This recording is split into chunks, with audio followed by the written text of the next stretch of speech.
तो इसमें original BJP का वोट शेयर है मात्र 24 से 25%। संदीप सोनवलकर, बयानों की तपिश बड़ी जबरदस्त दिखी इस दरमियान लगभग 3-4 दिन में, और प्रधानमंत्री अगर जाकर वहां महाराष्ट्र में नंदुरबार में ये कह देते हैं कि शरद पवार भी आ जाएं और उद्धव ठाकरे भी आ जाएं, सारे सपने पूरे हो जाएंगे, ये बड़ा इंडिकेशन है क्या 4 चरण के चुनाव बीतने के बाद जो शरद पवार को भटकती आत्मा कहा जा रहा था, ये कौन सा इंडिकेशन है एनडीए में न्योता देने का?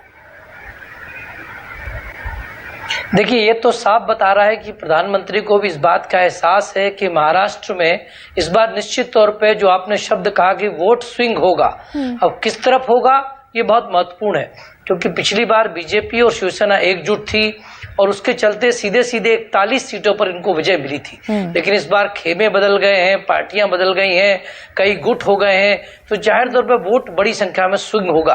तो प्रधानमंत्री का जो बयान था तो उसको आमतौर पर यह माना गया, वो इसलिए दिया गया कि कहीं जो सिंपैथी लगातार शरद पवार के प्रति मराठों की दिख रही है उसको थोड़ा सा भ्रमित किया जाए कि शरद पवार चूंकि कब क्या करेंगे ये कोई नहीं जानता, इसलिए उन पे और भ्रम की चादर डाली जाए और कहा जाए कि हो सकता है कि वो इधर भी आ सकते हैं। बहरहाल, लेकिन कल एक महत्वपूर्ण मुंबई में डेवलपमेंट होगा। 2 बड़ी सभाएं होंगी। प्रधानमंत्री शिवाजी पार्क से करेंगे, जहां अब तक शिवसेना रैली करती रही है उद्धव ठाकरे की, और फिर साथ ही इंडिया गठबंधन की भी रैली है कुर्ला में, जो दरअसल एक तरीके से मुस्लिम बहुल पॉकेट है। तो दोनों तरफ से संदेश जाएगा और दोनों तरफ से अंतिम दिन बयानबाजी होगी। ये जो 13 सीटों पर अंतिम चरण में चुनाव है, ये इसलिए भी महत्वपूर्ण है कि इसमें से 13 की 13 सीटें बीजेपी और शिवसेना गठबंधन ने जीत ली थी।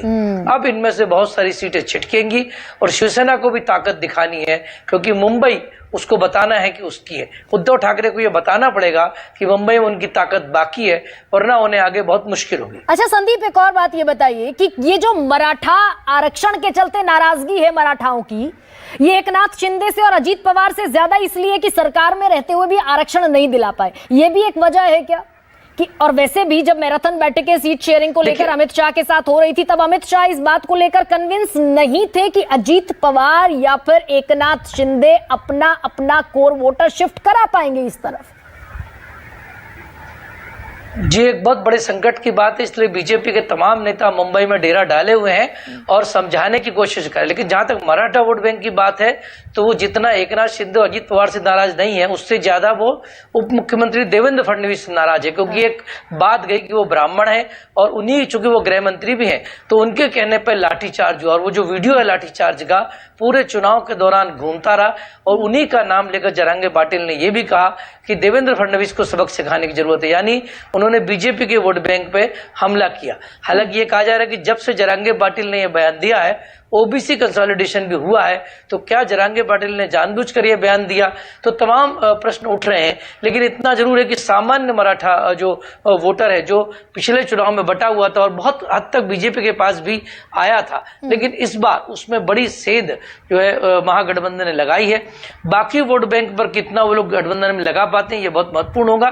स्विंग होगा महाराष्ट्र में वोट, इतना कहना अब बिल्कुल हम दावे के साथ कह सकते हैं कि इस बार महाराष्ट्र में बड़ा वोट बैंक स्विंग होगा। किस तरफ स्विंग होगा? देखिए, ये तो थोड़ा ये दावे हैं दोनों तरफ के कि हमारी तरफ हो रहा है या उस तरफ हो रहा है, लेकिन आमतौर पर ये जो पहले 3 चरण का चुनाव है उसमें पता चला या दिखा कि वोट जो है स्विंग हुआ महागठबंधन की तरफ। चौथे चरण से हालात थोड़े से बदले, ओबीसी कंसोलिडेशन दिखा, तो ऐसा कहा जा रहा है कि चौथे चरण के बाद बीजेपी शिवसेना गठबंधन को फायदा हुआ, एकनाथ शिंदे को। अब अंतिम चरण में बहुत महत्वपूर्ण है, क्योंकि ये शहरी वोट है, पूरा इलाका लगभग सिर्फ डिंडोरी पालघर काम इलाका छोड़ दें तो पूरा शहरी है, और नासिक में तो छगन भुजबल साहब के सुर बदले हुए दिखाई देते हैं, वो अपनी सरकार को ही कोसते नजर आ रहे हैं। तो ओबीसी में बहुत छोटा सा जवाब दीजिएगा संदीप कि ओबीसी कंसोलिडेट अगर हुआ जरांगे पाटिल के बयान से, दोनों तरफ का ध्रुवीकरण हुआ, मराठाओं का भी ध्रुवीकरण हुआ, ओबीसी का भी ध्रुवीकरण हुआ, तो ओबीसी किसके लिए फायदेमंद और मराठा किसके लिए फायदेमंद? देखिए, ओबीसी तो सीधे तौर पे बीजेपी का वोट बैंक था, बीजेपी ने बड़ी मेहनत भी की थी, तो बीजेपी को फायदा दिखता है। मराठा जो वोट बैंक में बिखरा है वो एनसीपी यानी शरद पवार और एक तरीके से हम ये कहें कि उद्धव ठाकरे गुट को गया। लेकिन एक अंतिम बात, इस जो आखिरी चरण है इसमें सिर्फ नासिक और डिंडोरी की सीट छोड़ दें तो बाकी कहीं पर इस तरह से जातिगत नहीं दिखता, क्योंकि तब आप शहरी वोटों पे आते हैं और शहरी वोट बैंक में बहुत सारे मुद्दे हैं। शहरी वोटरों को ये जो खिचड़ी बनी है या पार्टियां तोड़ी गई हैं, ये बहुत पसंद नहीं आया। पसंद नहीं इस आया। बार दिखेगा। ठीक है, तो महाराष्ट्र